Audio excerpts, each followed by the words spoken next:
Bueno, en este panel nos acompaña la doctora en Ciencias Agronómicas por la Universidad de Bélgica, con una maestría en geomorfología.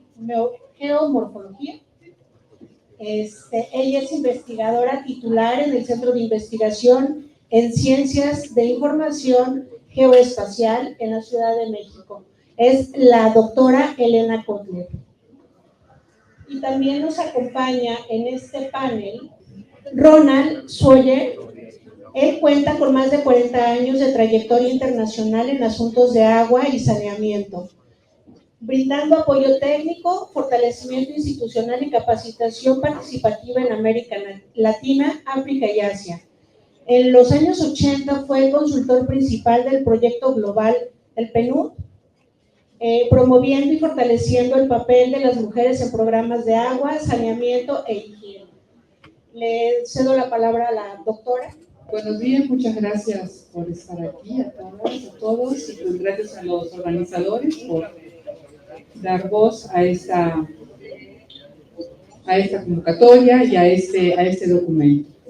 Puede esperar la presentación. ¿Sí?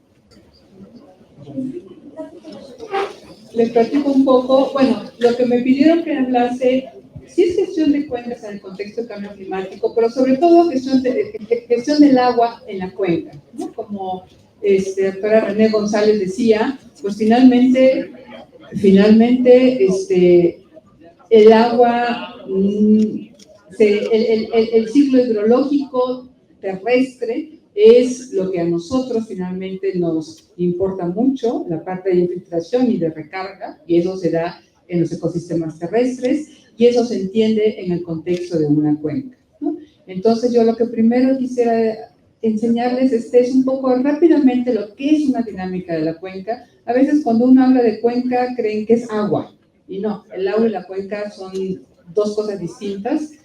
Y luego un poco para pasar, pues, de la problemática que tenemos con la gestión del agua en México, ¿no? Muy corto, de qué significa eso en el contexto del cambio climático y, bueno, algunas reflexiones en términos institucionales y políticos, porque finalmente el mensaje es que la problemática de la gestión del agua no es de naturaleza técnica, es de naturaleza social y política, ¿no? No es que una planta de tratamiento funcione o no, sino es lo que hay detrás, por qué no funcionan cuando se han invertido tantos millones, por qué hay municipios que hacen 1, 2, 3 plantas de tratamiento y ninguna funciona, ¿no? Entonces, esto es lo que le vengo a enseñar. En la siguiente lámina les voy a... Aquí, ¿quién está pasando las láminas? Si podrías voltearte para verme, porque te voy a dar te voy a estar diciendo varias veces que pase. Gracias. Entonces, si podrías pasar a la siguiente. Ok. Vamos a hablar muy rápidamente de lo que es una dinámica de cuencas. Si me puedes ir pasando a medida que te voy diciendo. Ok. Sí. En una cuenca que puede haber, que puede haber problemas no problemas, que hay prácticas de roza, tumba y quema. ¿Y eso qué significa para el agua? La entrada de nutrientes y de sales a los cuerpos de agua. Pueden haber otras laderas que pueden tener problemas de sobrepastoreo, como ven ahí, y eso va a significar entrada de sedimentos a los cuerpos de agua. En las zonas montañosas tenemos el 13% del país concesiones a mineras a cielo abierto, y como ya sabemos, eso significa entrada de metales pesados, de drenaje ácido y sedimento a los cuerpos de agua. Tenemos luego el crecimiento poblacional en ciudades, y a la hora de sellar con asfalto los suelos, eso significa que disminuye la infiltración, hay incremento de escurrimientos y contaminación de cuerpos de agua, porque menos del 20% de las ciudades tienen plantas de tratamiento adecuadas. En las zonas industriales, creo que el 17% dice con agua, tienen plantas de tratamiento, pero significa que todo el resto no tiene. Eso es entrada de metales pesados, disruptores endocrinos, microplásticos, antibióticos, hormonas. Se está viendo que hay 200 millones de nuevos compuestos químicos sintetizados y no hay bacterias en la naturaleza que puedan degradarlos, ¿sí? Todo esto, además, tenemos una agroindustria después de 80 años de revolución verde que entra entonces con los pesticidas, compuestos organoclorados, metales pesados y sedimentos a los cuerpos de agua. Entonces, no es de extrañar que Conagua nos diga que el 70% de los ríos están contaminados con asolves, eutrofización, contaminación y sobre todo pérdida de especies acuáticas, que es la mayor pérdida en términos de diversidad que tenemos. Desde los años 50 hemos creído que las presas son los íconos de desarrollo, pero las presas finalmente hacen cambios en condiciones físico-químicas del agua y por eso la cantidad también de lidios y generan una desigual distribución del agua. Algunos reciben agua y otros no reciben agua con las presas. En las cuencas que desembocan al mar, entonces todo eso desemboca al mar, con lo cual entonces estamos generando contaminación de océano, pérdida de biodiversidad acuática. Ya se está viendo que en muchas zonas hay problemas de hipoxia, que acá se ve en el Golfo de México, es decir, falta de oxígeno en los océanos, ¿no? Y bueno, el sargazo finalmente es algo, algo que viene por cambio climático, pero también por la cantidad del incremento de materia orgánica que estamos entrando. Entonces, todas las actividades productivas que se realizan en una cuenca, visto como un territorio hidrosocial, porque ya hemos modificado completamente las cuencas, van a generar impactos que se reflejan en la cantidad, en la variabilidad y en la calidad del agua, y bueno, y construyen entonces una mayor vulnerabilidad ante el cambio climático. Es decir, el agua es el síntoma, el agua no es el problema, no tenemos problema con el agua, tenemos problema con cómo estamos manejando y gestionando el territorio. El agua no es nada más que la respuesta. Si lo vemos así, entonces, bueno, acá rápidamente en un trabajo de Greenpeace podemos ver para el río Lerma y el río Atoyac todos los compuestos que corresponden, según el Instituto Internacional de Investigación de Cancerígenas, todos los compuestos que entran a los ríos y que son cancerígenos, ¿no? Entonces, eso significa menos agua apta para el consumo humano y también menos agua apta para los ecosistemas. Según INEGI, bueno, el 67% no dan tratamiento del agua. Según Macaulay, requeriríamos unos 67 años para supervisar todos los títulos registrados en el REPTA, porque finalmente prácticamente no hay inspectores. Entonces, a más contaminación, menos agua apta para consumo humano y para mantener ecosistemas. Pero también, por otro lado, tenemos un sobreconcesionamiento. No es sobreexplotación, es un sobreconcesionamiento, porque Conagua ha dado las concesiones. Sobreexplotación son esos términos asépticos de que hay sobreexplotación, qué pena. No, hay una institución de gobierno que está dando el agua de la nación a privados. Y privados porque el 1% de los usuarios controla 1/5 parte del agua de la nación. Entonces, esto obviamente que impide cualquier distribución equitativa. Y estos dos puntos, nada más, nos está hablando de una débil capacidad institucional del gobierno para vigilar el cumplimiento normativo en el agua y en todas las actividades productivas. Y eso hablando de la ley actual, no de una ley que tendríamos que tener, de la ley actual, con los artículos actuales de la ley, esto no tendría que estar pasando. Las cuencas como están, bueno, todo esto que lo ven en rojo mucho más intenso, significa que hay más degradación de suelos, más deforestación, los ecosistemas riparios destruidos, y las rayas que ustedes ven es al 2030 cuál es el nivel de presión que se tendría. Entonces, pues nada más que por los colores decimos hay un problema con las cuencas, ¿no? La deforestación, nada más que viendo esto para el 2024, según Global Forest Watch, tenían estos 315,000 hectáreas. ¿Pero qué significa deforestación para el ciclo hidrológico? Pues significa que va a haber en la gráfica izquierda mucho más escorrentía cuando hay menos vegetación. En la gráfica derecha es que va a haber más sedimento cuando hay menos cobertura vegetal. O sea, es decir, todo esto nos está hablando, todo lo que hacemos en el territorio modifica el ciclo hidrológico. Ahora, en el contexto del cambio climático, Bueno, si acá, esos son unas cuencas que están en Sinaloa, con uno de los escenarios. ¿Qué es lo que vamos a tener? El más rojo, vamos a tener aumentos de temperatura. ¿Eso qué significa? Que en esas zonas que están rojas, que actualmente son bosques de pino encino, lo que nos dicen los escenarios es que pronto van a ser matorrales, ¿no?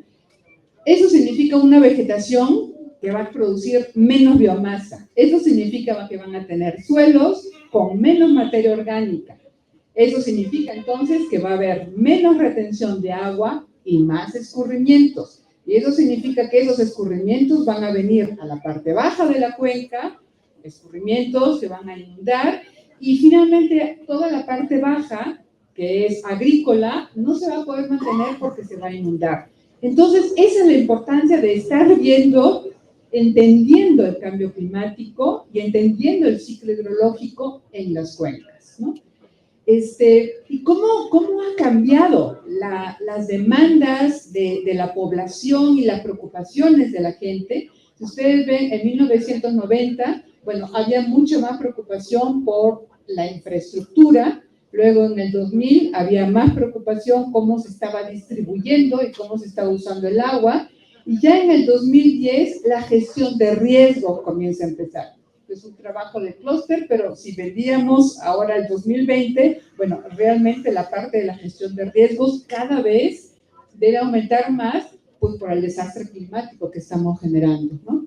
Pero algo muy importante, cuando dicen falta de agua, el problema es el agua. No, lo que ahora no es la falta de agua lo que está generando los conflictos, sino el modo como se gobierna la escasez de agua. Ustedes van al norte, sí, han tenido 3 años de sequía, pero el problema es cómo se gobierna esa escasez. Otra vez, ¿quién está teniendo el agua? Entonces, como decía René, el agua le está teniendo productores de alfalfa en Coahuila, o lo están teniendo agroindustriales de nogales, o de berries, o de aguacates. ¿Cómo distribuimos el agua cuando hay escasez de agua? Y ese es el problema. Y entonces se está viendo que cada vez la gente está considerando injusto ese 1% de millonarios de agua. Por eso digo que la crisis del agua es de naturaleza social y política, no es un problema técnico, ¿no? Pero ante esto, y como decía el doctor Cerrucán, es socializar toda esta información. Y eso es importante en términos de quién toma las decisiones. Y ahí viene lo que es la gobernanza ambiental. Porque todos los sectores, si todos utilizamos el agua, entonces, ¿por qué me van a decir que en los consejos de cuencas solo participan algunos usuarios? ¿Por qué en los consejos de cuencas solo participa quien tiene concesiones? ¿Por qué nosotros no podemos tomar decisiones de cómo se está distribuyendo el agua? Y eso es algo muy importante porque eso promueve una justicia climática. Se tiene que fortalecer la gobernanza para tener instituciones capaces, normativas claras, mecanismos de participación y capacidades técnicas y financieras, marcos legales y algo muy importante, se tiene información. Ninguno de nosotros tiene información sobre el agua. Es más, no sabemos la calidad del agua que recibimos de nuestras casas, no sabemos si el centro comercial de al lado está tomando el agua del mismo pozo que nosotros, no sabemos nada sobre el agua. Y eso es lo importante en los sistemas de monitoreo, información pública y el uso de la ciencia y la tecnología. Esa parte de la gobernanza es lo que está haciendo que cada vez haya mecanismos de participación comunitaria. Ante la opacidad del Estado, cada vez más la sociedad sí está respondiendo. Acá tenemos un ejemplo de Global Water Watch, que van y con las comunidades hacen monitoreo del agua. ¿Por qué? Porque las poblaciones toman agua de los manantiales, de los ríos, y claro, quieren saber qué agua están tomando y para ver si van a ser las próximas enfermedades vienen del agua. También está el movimiento de Agua para Todos, que hay una ley ciudadana de Ley General de Aguas, que hace 13 años está parada en el legislativo. Bueno, están otras asociaciones como Cartocrítica, por ejemplo, y también hay, ante la ineficiencia de los consejos y comités de cuenca, que en este momento ya no existen, pues están generando contralorías ciudadanas autónomas del agua, que son las que están denunciando corrupción, promueven actos de gobierno a favor del derecho humano y sobre todo están socializando la información. Y hay muchas otras organizaciones, alianzas, redes, coaliciones de corte ambientalista y de derechos humanos que han tomado el agua como bandera, y es muy importante porque han transitado de la reivindicación del acceso del agua a propuestas de gestión territorial. Porque se han dado cuenta otra vez, el agua no es el problema, es la gestión territorial que es el problema.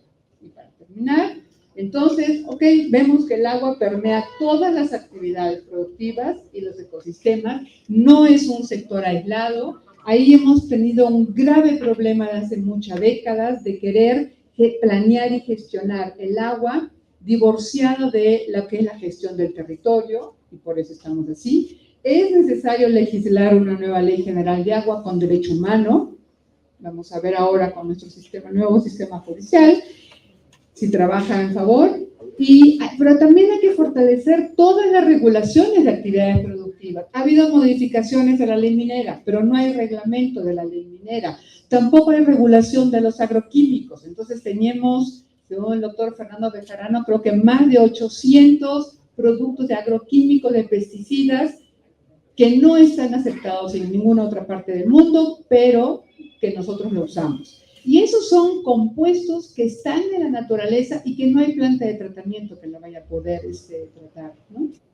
Y bueno, y finalmente la gobernanza ambiental sí va a ser necesario porque la participación ciudadana es básica para realizar diagnósticos, acordar planes, propuestas, influir en el quehacer gubernamental en torno a la gestión del agua. Son temas demasiado importantes para estar dejándolos en manos de algunas instituciones. Entonces, socializar esta información, como entenderán, es básica para que la población comience cada vez más a hacer conciencia y a reclamar sus derechos, ¿no? Y con esta hermosa imagen, les agradezco mucho.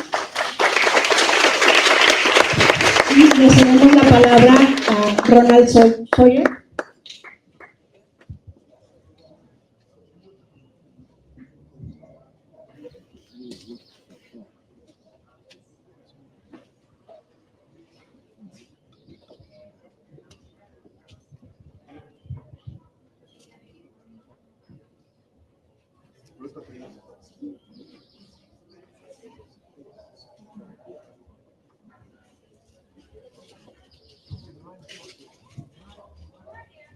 Bueno, agradezco mucho antecedentes,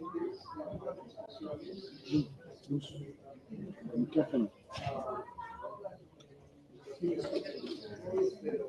Ok, perfecto. Bueno, ya vamos arrancando. Yo voy a como hablar de soluciones locales para desafíos globales, que es un poco lo que se trata de esto, y que realmente el enfoque va a ser hablar un poco de agua, saneamiento y la parte de participación.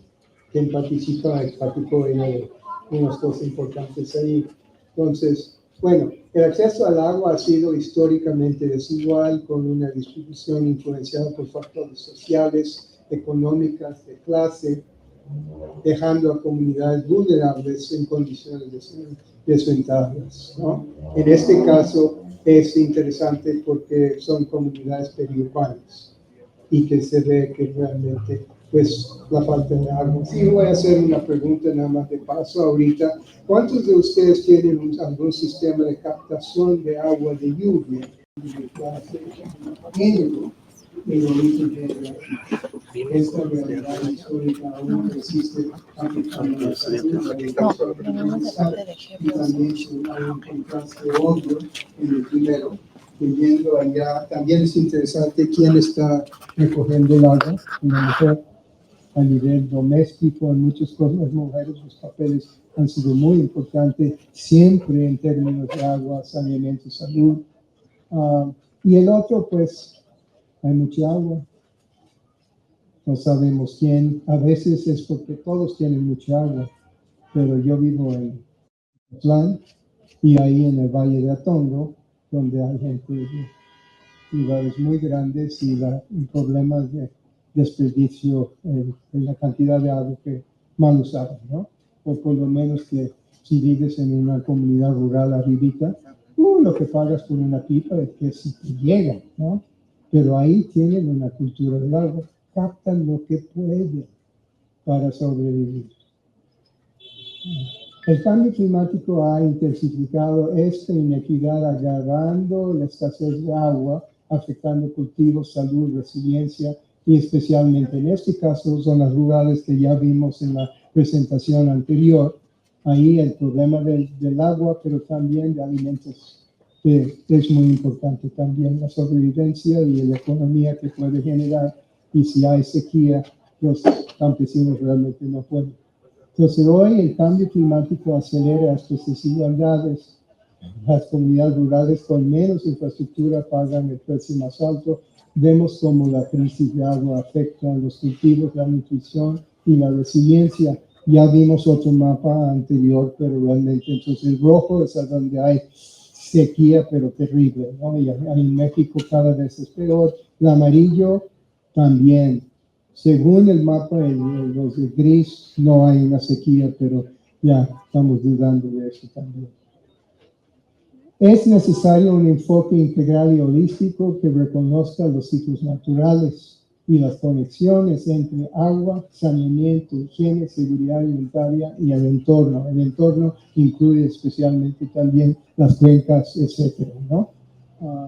Aquí, ¿qué estamos haciendo mal? El problema, y ya se mencionó, pensando en sectores. Ahí está el agua. Otra persona, otra dependencia maneja según el saneamiento. La ruptura está en otro, pero falta la coordinación. Nos lleva a sistemas convencionales que realmente no logran hacer lo que se deben hacer y pasamos a enfoques lineales. ¿Qué es un enfoque lineal? El drenaje, ¿no? Ahí aguas negras, aguas grises, que son distintos tipos, agua pluvial, descargas industriales y mismo escurrimientos de campo agrícola, que a veces tienen demasiado fertilizante química. Entonces, ese agua que sale es muy problemática. Hay que pensar cómo podemos manejar las aguas negras, que puede ser independientemente de las aguas grises, que pueden estar manejado mucho más locales efectivamente si uno tiene el espacio. Entonces ahí vamos. El CONAGUA en 22 reportó 63.5% del agua residual generada en México recibió tratamiento. Sin embargo, aún queda una brecha significativa. Y eso es importante porque sabemos que muchos de las, aunque están ahí como tratando el agua, la calidad del agua a veces no está bien, que están saliendo de las plantas de tratamiento y hay muchas plantas que han sido abandonadas también. Entonces, pero las aguas negras están ricas en nutrientes. Entonces es lo que estamos desperdiciando, no estamos buscando cómo aprovechar ese material rica y incluyendo la orina, los heces, que tienen distintas calidades y cómo manejarlos a veces. Aquí, muy interesante, si, no sé, los hombres por lo menos aquí tienen un migitorio donde hay letreros diciendo que seco, a donde realmente uno puede aprovechar la orina como fertilizante. No fui al baño de las mujeres, entonces no sé si hay migitorio para las mujeres, pero también, no. Entonces, y la fertilizante química sí es contaminante, es un problema, ¿no? También para hacer los fertilizantes químicos, los insumos, el fósforo, por ejemplo, globalmente no es muy accesible. México tiene como el 3% que no ha podido explotarlo efectivamente de todos modos. Entonces hay un desequilibrio en la producción. Bueno, entonces ahí voy a hablar de saneamiento ecológico sustentable. Entonces, lo que quiere decir que cada flujo hay que contener, tratar y reciclar. Entonces, entonces, pues ya sabemos el impacto en el medio ambiente, ya lo dijeron muy claro los que hablaron, previene enfermedades, cuestión de salud y recupera y recicla nutrientes. Entonces, Este es simplemente lo que debe ser. Además de los flujos naturales, hay que ver una distribución para distintos usos, agrícola, doméstico, industrial, pero para cada uno hay que ver un sistema de recolección, tratamiento y recarga. Y eso entonces nos da un vínculo entre saneamiento, agua, agricultura y la cuestión de cuenca. Entonces, este ciclo cerrado es lo que estamos buscando. La vida en la tierra redonda es a donde, en el primero es el mundo plano. Cosechamos o compramos comida, lo cocinamos, lo comemos y lo cagamos. Pero ahí va en un hueco y se les olvida. Si pregunto a ustedes como lo del agua de captación, ¿saben por dónde va su caca ahorita de la mañana? ¿Hasta dónde está? No. ¿Sí? ¿No? Pero es importante entonces cerrar ese ciclo de nutrientes en alguna forma. No es fácil, y a nivel de ciudades como esto, pero sí en niveles más, en comunidades más pequeñas vamos a llegar ahí. Por eso, bueno, hablamos solo de cable, todo está conectado, ¿no? Esto, entonces, en términos de estructuras organizativas, políticas, deben fomentar la planificación a largo plazo, el compromiso comunitario y sensibilidades de los servicios. ¿A dónde comienza? ¿Cuál es el primer nivel? A nivel doméstico. Es ahí, sí, mucha gente sí, ni piensan dónde llega su agua, dónde va, entonces hay mucho descuido. Entonces, es a donde de todos modos las inversiones en qué tipo de sistema y cómo vamos a manejarlo y es esencial, porque si no, no puedes tener un nivel efectivo, por ejemplo, a nivel comunidad y barrio, ¿no? A donde pueden ser sistemas compartidas y que hay distintos contextos. No puedes tener el mismo sistema aquí que allá y allá, entonces hay que conocer los contextos para hacer una selección de qué tipo de sistemas, y eso tiene que ser junto con la comunidad, ¿no? Para que ellos asumen la responsabilidad del seguimiento. Entonces tienes el nivel municipal. Actualmente, generalmente, los sistemas vienen de arriba para abajo. Llegan y ofrecen sistemas a la gente, pero no hay ese proceso de involucrarlos para que ellos sienten, sí, esto es lo que quiero, eso es lo que necesitamos, eso es lo que vamos a dar seguimiento. Entonces, y después nos lleva a nivel macro que incluye la de cuenca. Pero, entonces, ¿cómo cambiamos esto? Pues uno es comités a nivel local, comunidad, barrio y también a nivel de cuenca. También, por ejemplo, pero tienen que involucrar. Aquí en América Latina ha habido mucha experiencia con mucho éxito de comités autónomos de agua y saneamiento. Ahorita en México al fin está legalmente, federalmente reconocido, pero ahora es impulsar en una forma, ¿no? Porque si hay varios comités funcionando, intercambian sus conocimientos y puedes formar culturalmente apropiados. Entonces, participación genuina hace la diferencia. Incrementar el conocimiento, compartir ideas, estimular cambios de actitud y que poder generar nuevos conceptos y posiciones.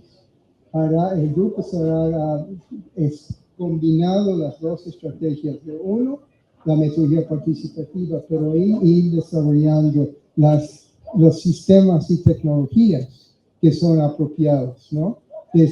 Otra vez, manejo de heces, orina, aguas grises, captación de agua de lluvia, manejo de residuos sólidos, todo lo demás. Entonces hay que tener eso. Entonces, pronto voy a acabar.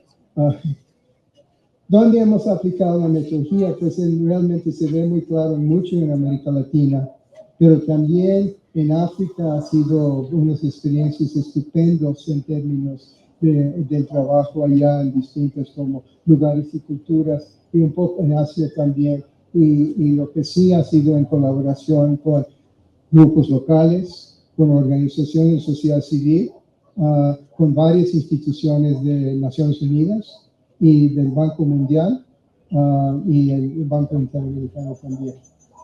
SARAR, seguridad en sí mismo, es el individuo, hay que trabajar con la gente, asociación con otros, en grupos, capacidades, reacción con ingenios, estimular las dos partes del cerebro, la parte de creatividad, es muy importante de generar nuevas ideas, pero de ahí baja la parte lógica, la masculina, de ya empezar a planear soluciones y darle seguimiento en términos de asumir una responsabilidad para el seguimiento. Entonces, eso es, de ahí proviene un poco la idea de SARAR. Hay herramientas, diagnósticos comunitarios, planeación, seguimiento, evaluaciones, entonces todo un proceso que llevas a las personas. Las decisiones técnicas no pueden imponerse, desde acá es que tienen que venir con compartir ideas de abajo, el contexto de arriba. Cuando las comunidades participan activamente, las soluciones son más sostenibles y culturalmente apropiadas. Usamos herramientas visuales, dramáticas, colectivas, respetuosas, y ante el agravamiento del cambio climático, solo con justicia hídrica, equidad social, restauración ambiental, se podrá alcanzar un desarrollo verdaderamente sostenible y inclusivo. Gracias. Si hay alguna pregunta.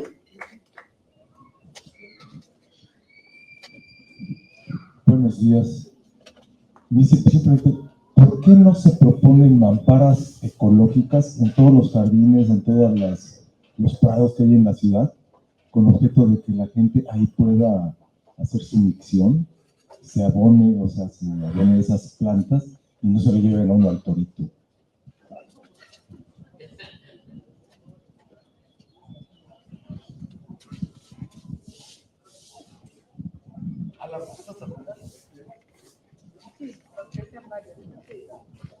Gracias, felicidades por su exposición, muy ilustrativa. En una ocasión acudí a una conferencia donde el desperdicio del agua es impresionante y se estaban dando, principalmente en el Estado de México, algunas soluciones con los famosos humedales. Ustedes podrían dar un poquito de eso.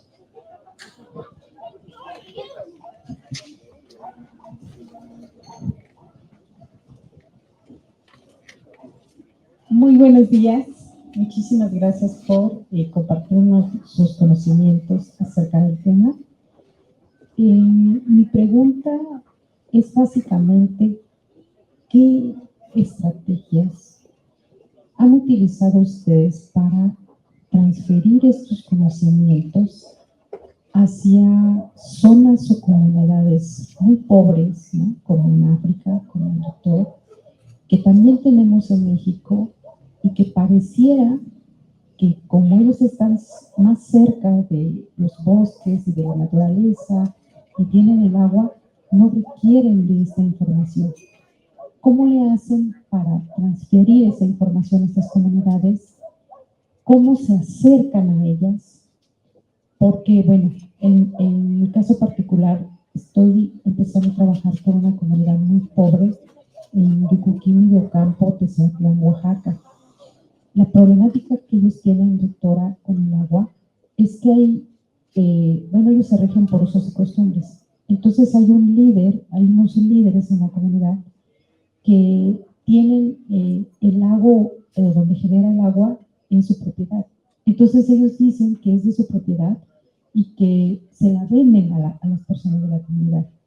En ese sentido es la raíz de mi pregunta, ¿no? O sea, ¿cómo hacen ustedes que ya han trabajado en campo para insertarse en estos territorios donde, si aquí la información se difunde poco, imagínense en estos tipos de contextos, ¿no?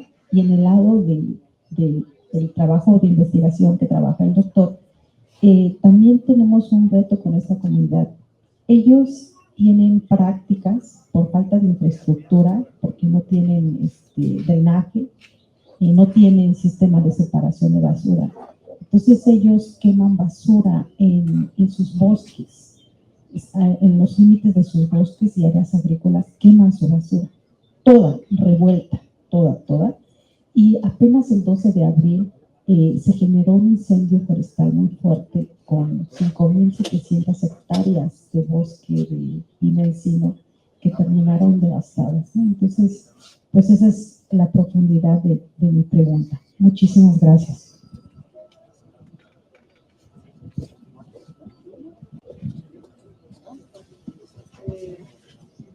Una respuesta rapidita. Ya creo que ese fue el señor, ¿verdad? Entonces, en cuanto a los humedales en el Estado de México, sí, es una propuesta además que actualmente la tienen en el gobierno del Estado de México, en la cuenca del río Lerma. Es una propuesta de otra vez de reactivar todas las ciénegas del Lerma, haciéndolo con humedales. Y entonces es un manejo de cuenca que se quiere comenzar de abajo y luego hay que ir a ver pues cuáles son la calidad de los escurrimientos que está bajando. Pero es absolutamente posible. Es decir, soluciones, yo creo que van a haber miles. Y eso es lo interesante, que tienen que ser adaptadas, ¿no? Hasta ahora es las plantas de tratamiento aeróbicas igual para todas partes, todos los municipios. Cuando muchas veces en localidades pequeñas quizás lo que sirvan son los humedales, lo cual es factible, ¿no? En cuanto a su pregunta, eso es trabajar pues, con la asamblea ejidal o con la comunidad. Primero, el manejo de cuenca no son las respuestas técnicas, es la parte social, son esos tipos de acuerdos. A eso es, yo no sé si un ente externo, a veces los entes externos ayudan a socializar, a permitir la discusión, pero son diálogos que tienen que tenerlos adentro, ¿no? Y muchas veces por la presión, esos diálogos se dan finalmente, ¿no? Pero por eso es, o sea, el manejo de cuentas, una reforestación no es baños secos, que son muy importantes, sino son las respuestas sociales, políticas, antes que las técnicas, ¿no? Y nada más pensando en esto es muy importante el reciclaje y el ciclo circular del agua y el tratamiento, es muy importante. Pero hay un dato que tenemos que tener en cuenta. Cuando eso se daba hace 40 años, ¿no? De reciclar las heces, las orinas, todo estaba bien. Pero ahora piensen en la cantidad de medicinas que se están tomando cada uno. Cantidad de antibióticos, de hormonas y de todo tipo de medicinas. Más o menos el 60% de eso que tomamos se va por la orina, se va. Entonces, cuando uno dice, no, pues que se vaya y que se va a la naturaleza, ok, pero entonces eso va a estar retenido por el agua y va a estar pasando a las plantas, esa cantidad de hormonas y de antibióticos y de todo lo que podemos estar tomando. Entonces hay que pensar también que esos sistemas se tienen que ajustar a la sociedad actual, ¿no? Y ese tipo de medicina se puede dar acá o se puede dar en una comunidad en Chiapas. Entonces ahora sí tenemos que hacerlo mucho más fino, realmente las soluciones. Cada vez se nos complican más las soluciones porque las sociedades somos mucho más complejas y le estamos metiendo muchísima presión al sistema. Bueno, voy a tocar también en cuestión de humedales, ¿no?